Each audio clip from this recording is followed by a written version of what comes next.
राजकीय महिला polytechnic college में बाबा साहेब वेलफेयर सोसाइटी एवं जिला विधिक सेवा प्राधिकार के द्वारा एक विधिक जागरूकता शिविर का आयोजन किया गया।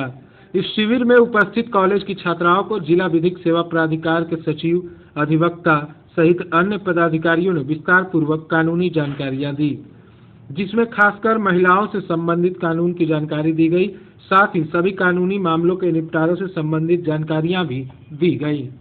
ये जिला विधिक सेवा प्राधिकार बोकारो का आप पीछे में एक बोर्ड देख रहे हैं। सबसे पहले मैं आप लोगों को बता दूं कि ये है क्या।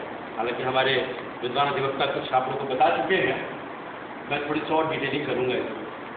जिला विधिक सेवा प्राधिकार का एक ऑफिस है जो कि लीगल सर्विसेज अथॉरिटी एक्ट 1987 में पार्लियामेंट के द्वारा पारित किया गया और हर एक न्यायालय में, हर एक सिविल कोर्ट, हर एक जिले में एक सिविल कोर्ट होता है। उस कोर्ट में यह कार्यालय चलता है, उसका मैं सचिव हूँ, साथ साथ मैं अवर न्यायाधीश भी हूँ।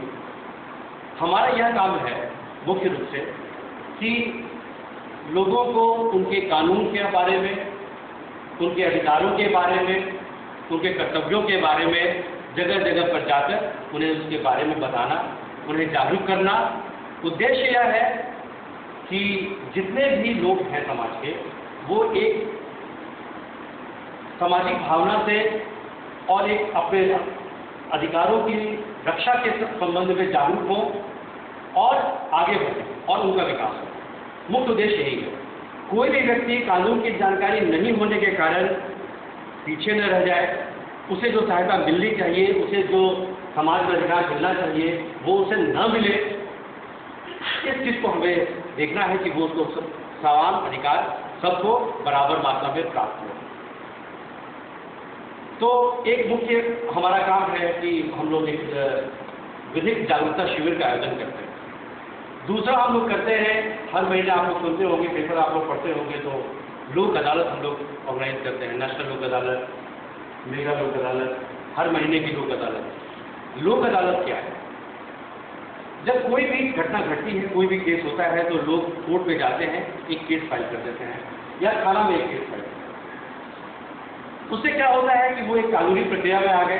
अब कानून अपना अपना समय लेते हुए सारी प्रक्रियाओं को पूरा करके फिर उसका निपटारा होगा और फिर उसके आधार पर उसमें फैसला सुनाएंगे। लोक अदालत एक ऐसा मंच है जहां पर कि सारी कानूनी प्रक्रियाओं को हम लोग किनारे करते हैं। दोनों पक्ष से हम लोग बात करते हैं और उनसे बात करके यह कहते हैं कि देखिए, कानून तो आपको यह अधिकार देता है कि आप अपने अधिकारों के लिए लड़े और कानूनी रूप से यहाँ पर आए और केस लड़कर, मैं कह रहा हूँ केस लड़कर अपने अधिकारों का फैसला लें। यहाँ क्या होता है कि दोनों पक्षों से हमारी अपील होती है कि आप लोग केस न लड़े और एक कोई म्यूचुअल कॉम्प्रोमाइज के आधार पर अपने केस का निपटारा करें। दो पड़ोसियों के बीच में अगर कोई प्रॉपर्टी का विवाद है, जमीनी विवाद है, तो वो जमीनी विवाद के बारे में हमको कहेंगे कि ठीक है, ये तो कोर्ट तो फैसला दे ही देगी कि कब किसका जमीन है, किसकी जमीन नहीं है।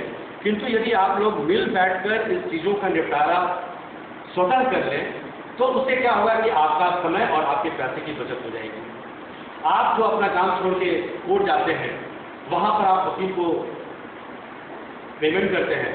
मैं नहीं कह रहा हूँ कि वकीलों के प्रोफेशन पर कोई उसको धक्का लगने वाला है, ऐसा नहीं होता है। कोई केस तो अनवरत है, आते रहेंगे जाते रहेंगे। तो उसमें क्या है कि दोनों पक्ष से मिल बैठ के हम लोग बातें करते हैं और उन्हें समझाते हैं कि आप अपने मुकदमों का निपटारा बजाय कोर्ट के आप लोक अदालत में आए और वहाँ मिल बैठ के आपकी सहमति से इसका निष्पादन।